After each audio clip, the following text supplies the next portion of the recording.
I waited for the right day to do this. This is not just a cleaning vlog. ശരിക്കും ഞാൻ ഈ 21 day series plan ചെയ്തപ്പോൾ എൻ്റെ മനസ്സിലുണ്ടായിരുന്ന എന്തായാലും ചെയ്യണമെന്ന് വിചാരിച്ചിരുന്ന കാര്യത്തിൽ ഒന്നാണ് ഹൗസ് ക്ലീനിങ്ങും ഫിനാൻഷ്യൽ ഡിസിപ്ലിൻ കൊണ്ടുവരാൻ വേണ്ടി എന്തെങ്കിലും ചെയ്യാന്നുള്ളതും. Why I didn't started with this vlog is because I didn't had the energy, the discipline or the clarity to tackle something like this. But now I do, and that's what this video is really about. ഇപ്പം സ്ഥിരമായിട്ട് day start ചെയ്യുന്നത് morning routine ചെയ്തിട്ടാണ്. എഴുന്നേറ്റ ഉടനെ വെള്ളം കുടിക്കും, കൃത്യമായിട്ട് vitamin tablets കഴിക്കും, ജേർണലിംഗ് ചെയ്യും, രാവിലെ എഴുന്നേറ്റ് നടക്കാൻ പോവും. And I can feel that shift happening inside. ഈ വീഡിയോ ശരിക്കും ഈ സീരീസിലെ 5ാമത്തെ വീഡിയോ ആണ്. പക്ഷേ ഇൻ റിയൽ ഇത് 17ാമത്തെ ദിവസമാണ്. Because it took me that long to feel strong enough to do this. കഴിഞ്ഞ ദിവസം തന്നെ പെസ്റ്റ് കൺട്രോളിൻ്റെ ആളുകൾ വന്ന് മരുന്നടിച്ചിട്ടുണ്ടായിരുന്നു. ഏകദേശം വൈകുന്നേരം ആയപ്പോഴാണ് അവരത് ചെയ്തത്. 4.5 മണിക്കൂർ അങ്ങനെ തന്നെ വെക്കണം എന്നാണ് പറഞ്ഞിരുന്നത്. അതിനുശേഷം ഡ്രൈ ക്ലോത്ത് വെച്ച് തുടച്ച് ക്ലീൻ ചെയ്യാം എന്നാണ് അവർ പറഞ്ഞത്. തലേ ദിവസം വൈകിട്ട് ഒരു 7 മണിയൊക്കെ ആയപ്പോഴാണ് മരുന്നടിക്കൽ തീർന്നത്. അതുകൊണ്ട് തന്നെ രാത്രി ഞാൻ ക്ലീൻ ചെയ്യാൻ പോയില്ല, അത് അങ്ങനെ ഇട്ടു. എന്നിട്ട് പിറ്റേ ദിവസം രാവിലെ എഴുന്നേറ്റ് ക്ലീനിങ് സ്റ്റാർട്ട് ചെയ്തു. ബ്രേക്ക്ഫാസ്റ്റ് ഉണ്ടാക്കൽ ഇമ്പോസിബിൾ ആയിരുന്നു. അതുകൊണ്ട് I order breakfast from out side. അത് കഴിച്ചതിന് ശേഷമാണ് ക്ലീനിങ് സ്റ്റാർട്ട് ചെയ്തത്. മോർണിംഗ് റൂട്ടീനൊക്കെ മുടങ്ങാതെ തന്നെ ചെയ്തിട്ടുണ്ടായിരുന്നു കേട്ടോ. 1 by 1 I started. First kitchen countertop, then shelf, cupboard, dining table, everything cleaned and placed it back. It was like a complete reset.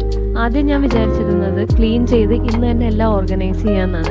പിന്നീട് എനിക്ക് മനസ്സിലായി ഇതൊന്നും പോരാ ഓർഗനൈസ് ചെയ്യാൻ, കുറച്ചുകൂടെ എന്തെങ്കിലുമൊക്കെ ഓർഡർ ചെയ്ത് വാങ്ങണം. അപ്പോൾ അതിനൊക്കെ ആയിട്ട് ടൈം എടുക്കും. പിന്നെ ഇന്ന് തന്നെ ക്ലീൻ ചെയ്ത് ഓർഗനൈസ് ചെയ്യാൻ പോയിട്ടുണ്ടെങ്കിൽ ശരിയാവില്ല എന്ന് മനസ്സിലായതുകൊണ്ട് ക്ലീനിങ് മാത്രം ഇന്നാക്കാം, ഓർഗനൈസിങ് തുടർന്നുള്ള ദിവസങ്ങളിൽ ചെയ്യാമെന്ന് ഞാൻ തീരുമാനിച്ചു. Why I didn't do this on day 1 is because I didn't had the energy. My energy level was too low. ഉറക്കക്കുറവ്, കൃത്യമായിട്ടുള്ള ഒരു ഭക്ഷണക്രമം ഇല്ലാതിരിക്കുക, പിന്നെ റുട്ടീൻ ഫോളോ ചെയ്യാതിരിക്കുക, ഇതൊക്കെ കാരണം my body was facing a lot of health issues.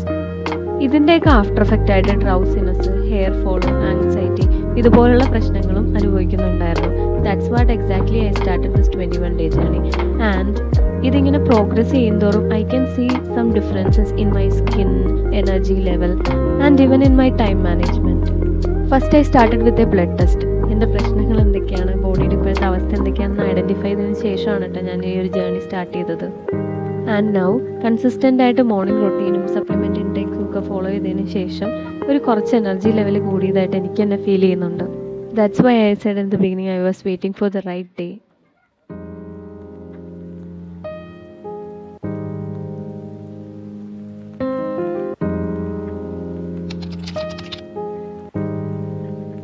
Even after having a regular income source, some people get stuck financially. ലൈബിലിറ്റീസിൻ്റെ repayment കൃത്യമായി പ്ലാൻ ചെയ്യാൻ പറ്റാതിരിക്കുക, റെഗുലർ EMIയുടെ അപ്പുറത്തേക്ക് ചിന്തിക്കാതിരിക്കുക, പുതിയ ഇൻവെസ്റ്റ്മെൻറ്റ് ഡിസിഷൻസ് എടുക്കാതിരിക്കുക, അങ്ങനെയൊക്കെ ചില ആളുകൾ ഫിനാൻഷ്യലി സ്റ്റക്കായി പോകാറുണ്ട്. In fact this happens to majority of people. ഇതിൻ്റെയൊക്കെ ആഫ്റ്റർ എഫക്റ്റ് എന്താണെന്ന് വെച്ചാൽ, ഒന്നല്ലെങ്കിൽ നമ്മുടെ ലൈബിലിറ്റി, അതായത് കടബാധ്യതയേക്കാൾ കൂടുതൽ പലിശ അടയ്ക്കേണ്ടി വരിക, അല്ലെങ്കിൽ കറക്റ്റായിട്ടുള്ള ഒരു ഇൻവെസ്റ്റ്മെൻറ്റ് ചൂസ് ചെയ്യാതിരിക്കുന്നത് വഴി നമ്മുടെ കയ്യിലുള്ള പൈസയുടെ മൂല്യം കുറയുക, അല്ലെങ്കിൽ ആ ഇൻവെസ്റ്റ്മെൻറ്റ് നടത്തി അതുവഴി നമുക്കുണ്ടാകാവുന്ന ഒരു റെഗുലർ ഇൻകം നഷ്ടപ്പെടുക. ഇതൊക്കെ ഒഴിവാക്കാൻ ഫിനാൻഷ്യൽ ഡിസിപ്ലിൻ കൊണ്ടുവരേണ്ടത് it is very important. Same like we organise house, organising finance is also important. I'll share some small daily actions which we can do every day so that we can bring financial discipline to our life. Just like this 21 day journey, one tiny action a day, that's what builds momentum. First thing is, track one tiny expense which is recurring. വേണമെങ്കിൽ avoid ചെയ്യാൻ പറ്റുന്നതായിട്ടുള്ള, എന്നാൽ നമ്മൾ സ്ഥിരമായിട്ട് പൈസ ചിലവാക്കുന്ന ഏതെങ്കിലും ഒരു expense source കണ്ടെത്തി അതിൻ്റെ എക്സ്പെൻസ് എത്രയാണെന്ന് ട്രാക്ക് ചെയ്യുക. ഒരു മാസം ഒരു പരിധിക്ക് അപ്പുറത്തേക്ക് അത് പോകുന്നുണ്ടെങ്കിൽ നമ്മൾ സ്വാഭാവികമായിട്ടും അതിനെപ്പറ്റി ഡിസ്കസ് ചെയ്യാനും അത് കൺട്രോൾ ചെയ്യാൻ ശ്രമിക്കുകയും ചെയ്യും.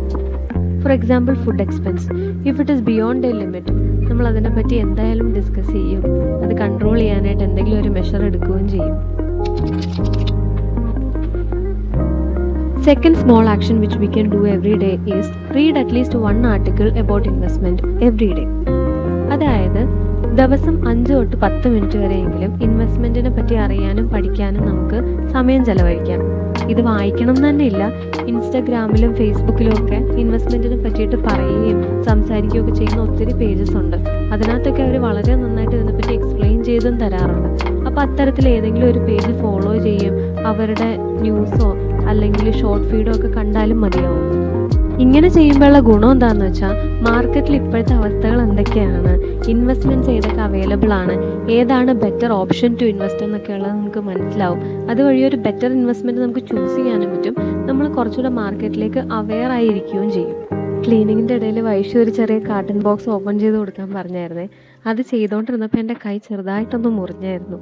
അതാണ് കണ്ടത്. മറ്റൊരു കാര്യം നമുക്ക് ചെയ്യാൻ പറ്റുന്നത് എന്താണെന്ന് വെച്ചാൽ അൺവാണ്ടഡ് സബ്സ്ക്രിപ്ഷൻ ക്ലോസ് ചെയ്യുക എന്നുള്ളതാണ്, which is very important also. ഇതെങ്ങനെ ചെയ്യാം എന്നൊക്കെയുള്ള ഡീറ്റെയിൽസ് പ്രീവിയസ് വീഡിയോസിനകത്ത് വളരെ ഡീറ്റെയിൽഡ് ആയിട്ട് പറഞ്ഞുകൊണ്ടാട്ടോ ഞാൻ ഇതിനകത്ത് പറയാത്തത്. എക്സ്പെൻസ് ട്രാക്കിംഗ് ഓൾസോ ഏതൊക്കെ ആപ്പാണ് യൂസ് ചെയ്യേണ്ടത്, എങ്ങനെയൊക്കെ ചെയ്യാം എന്നൊക്കെയുള്ള ഡീറ്റെയിൽസ് പ്രീവിയസ് വീഡിയോസിനകത്ത് പറഞ്ഞിട്ടുണ്ട്. അതുകൊണ്ട് I am not going into details. At least some of us have unused bank accounts which are open. നമ്മൾ ആ ബാങ്ക് അക്കൗണ്ട് യൂസ് ചെയ്യുന്നില്ല, നമുക്കതിന് ഫ്യൂച്ചറിലേക്ക് ആവശ്യമില്ല എന്നുണ്ടെങ്കിൽ we can close that account. Use ചെയ്യുന്നില്ലെങ്കിലും service charges, minimum balance charges, ATM charges എന്നിങ്ങനെ വരുന്ന ബാങ്ക് ചാർജസ് അവോയ്ഡ് ചെയ്യാൻ ഇത് ക്ലോസ് ചെയ്യുന്നത് കൊണ്ട് ഉപകരിക്കും. ഇങ്ങനെ വരുന്ന ബാങ്ക് ചാർജസ് ഒരിക്കലും ഒരു വലിയ എമൗണ്ട് ആയിരിക്കില്ല. പക്ഷേ നമുക്ക് എത്ര ബാങ്ക് അക്കൗണ്ട് ഉണ്ട്, ഏതൊക്കെ ബാങ്ക് അക്കൗണ്ട് എന്തിനൊക്കെ വേണ്ടി യൂസ് ചെയ്യുന്നു, ഫോർ എക്സാമ്പിൾ സാലറി അക്കൗണ്ട് ഏതാണ്, ഇൻവെസ്റ്റ്മെൻറ്റിന് വേണ്ടി യൂസ് ചെയ്യുന്ന അക്കൗണ്ട് ഏതാണ്, എക്സ്പെൻസിന് വേണ്ടി യൂസ് ചെയ്യുന്ന അക്കൗണ്ട് ഏതാണ് എന്നൊക്കെ അറിഞ്ഞിരിക്കുന്നതും അത് അതിനനുസരിച്ച് മാനേജ് ചെയ്യുകയും ചെയ്യുന്നത് ഒരു ഫിനാൻഷ്യൽ ഡിസിപ്ലിൻ്റെ ഭാഗമാണ്. Deleting shopping apps is a powerful self-disciplined financial strategy that helps you to reduce impulsive spending and regain control over your money. ഇതെങ്ങനെ യൂസ്ഫുൾ ആവുമെന്ന് പറയാം.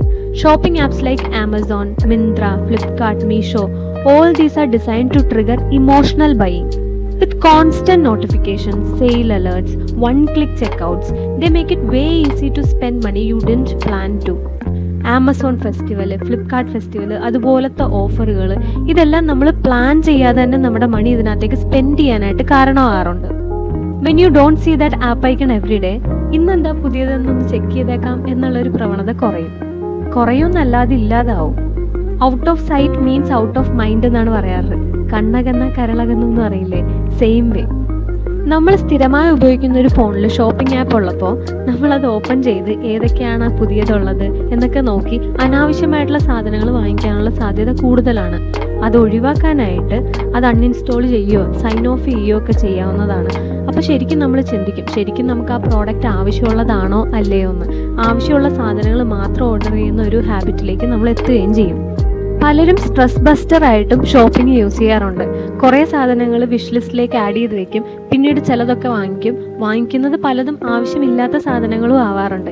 ഇത്തരത്തിലുള്ള കുറച്ച് ഡിസഡ്വാൻറ്റേജസ് ഒഴിച്ചു കഴിഞ്ഞാൽ ഷോപ്പിംഗ് ആപ്സ് വലിയ കൺവീനിയൻസ് ആണ് ആളുകൾക്ക് കൊടുക്കുന്നത്. ഇത്തരത്തിലുള്ള നെഗറ്റീവ്സ് ഒക്കെ ഒഴിവാക്കാൻ നമ്മൾ സ്ഥിരമായിട്ട് യൂസ് ചെയ്യുന്ന എപ്പോഴും ഹാൻഡി ആയിട്ട് കൊണ്ടു നടക്കുന്ന ഫോണിൽ നിന്ന് ഷോപ്പിംഗ് ആപ്സ് ഡിലീറ്റ് ചെയ്താൽ മതിയാവും.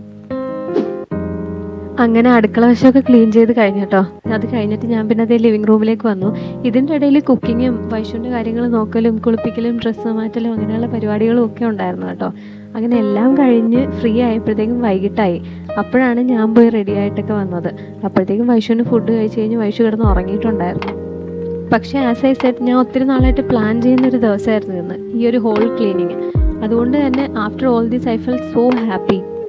ഇതെല്ലാം ചെയ്ത് കഴിഞ്ഞപ്പോഴത്തേക്കും ഹസ്ബൻഡും കുഞ്ഞും നല്ല ഉറക്കമായിരുന്നു. അതുകൊണ്ട് തന്നെ എനിക്ക് മാത്രമായിട്ടൊരു സിമ്പിൾ കാപ്പിയൊക്കെ ഇട്ട് അവിടെ പോയിരുന്നു നല്ല റിലാക്സ്ഡ് ആയിട്ട് കാപ്പി കുടിക്കുമായിരുന്നു കേട്ടോ. പിന്നെ എപ്പോഴെങ്കിലും ഇങ്ങനെ ഇരിക്കാനൊരു സമയം കിട്ടിയിട്ടുണ്ടെങ്കിൽ ഞാൻ പ്രിഫർ ചെയ്യുന്നത് ഏതെങ്കിലും മലയാളം സിനിമ വെച്ച് കാണുക എന്നുള്ളതാണ്. അപ്പോൾ ആ ദിവസം ഞാൻ പകുതി കണ്ടു വെച്ചിരുന്ന ഒരു സിനിമ പിന്നെയും ബാക്കിയിരുന്നത് കാണാൻ തുടങ്ങി. അപ്പോൾ ഈ വീഡിയോയിൽ ഇത്രയൊക്കെ ഉള്ളൂ. അപ്പോൾ Day 5 ഇത്രയൊക്കെ ഉള്ളൂ. If Day 6 video is online, you will find it in the right side of this video. If not, please subscribe so that you will not miss the notification. I'll see you in the 6th day video. Till then, bye.